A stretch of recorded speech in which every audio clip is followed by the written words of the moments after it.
All right, heading to the sixth round of players that are the best and worst for your fantasy football drafts. The best picks in round 6 are going to be different for everybody, right? This is where you start to build out your roster. You're going to find a lot of quarterbacks and tight ends go here. Some of your flex positions are going to start to go here. Some people are going to be adding depth. So there's a lot of questionable decisions you're going to have to make. A lot of receivers that are either considered to be the 1A or 1B on their team go here. Running backs that are in committee. So as we're looking at the landscape of this sixth round, P, who is the best player, in your opinion, to take during this round? The best player, in my opinion, to take in the sixth round, it's not even that hard. In my opinion, the best player is Zamir White. That's head and shoulders. He's in a round full of committee running backs. He's the bell cow that stands out. They gave him the rock at the end of last year. He was churning out them yards. He's the main reason they beat KC last year. And you give him another year in the system, another year with the rock, he's going to be cooking. And you see him finish in those last 4 games, top 25, top 25, top 20 finishes in the RB. And that's with only one touchdown. You've got to imagine those numbers jump up. You have to imagine those numbers jump up this year more than just one touchdown every 4 games. So if you imagine you sprinkle in more touchdowns, where's that going to put him at as far as your RBs? It's going to be way stronger than RB, what is it, RB 21 that Fantasy Pros has him. Yeah, he's one of those guys who could jump up a few tiers if you just give him a shot.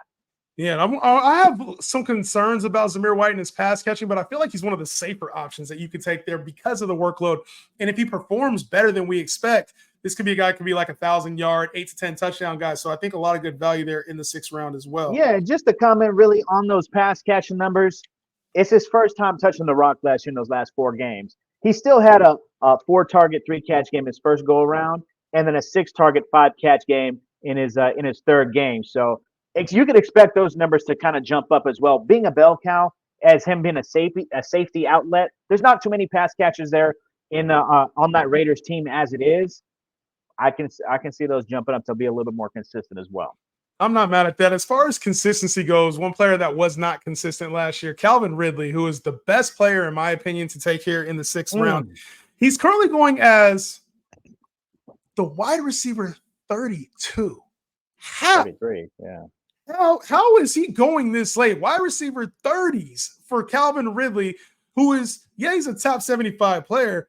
But let's not forget, this is a guy that everybody was taking in the top 12 receivers last year.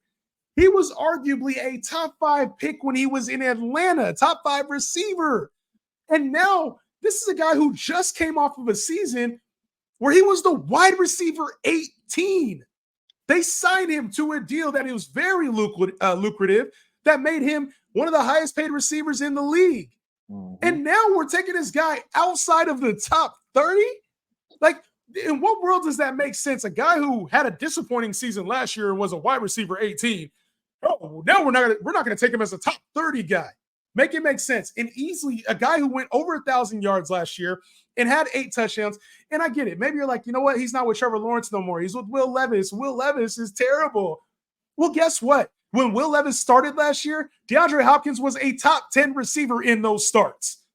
DeAndre Hopkins was. And Calvin Ridley has already been talked up this entire offseason. Brian Callahan, who came over from the Cincinnati Bengals, said they want to use him like Jamar Chase. The Jamar Chase role. What does that mean? We're going to get stuff closer to the line of scrimmage. Probably a lot more volume there target-wise and a lot more production. And if your only concern is Will Levis, I don't think that's a valid concern because even if he threw for 3,500 yards, you're getting a strong season out of Calvin Ridley. One of the best values in your draft you can get is Calvin Ridley right now. And the only reason you're not taking him is because he probably hurt you last year. He probably hurt you last year. The whole Will Levis thing, that Brian Callahan's going to turn that offense up. And Will Levis is one of my biggest sleepers this year. And for his number one, when they mention him in the same breath as somebody who's going as a consensus top 3 wide receiver, even though I may not agree, in wide receiver 33, you got to grab that up, man. That's a good one.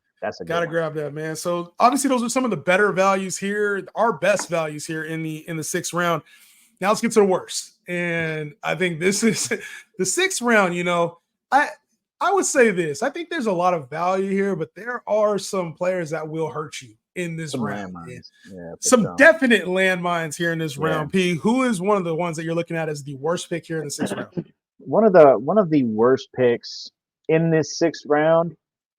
It's one of the most boring picks, and it's one of the most boring players is Christian Kirk. They drafted a rookie wide receiver in the 1st round. They have a pass catching back. They have a PPR machine at tight end.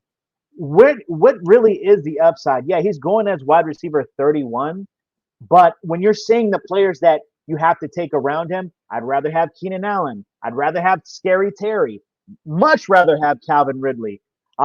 Chris Godwin, I would much rather have. What realistically is the upside with Christian Kirk here?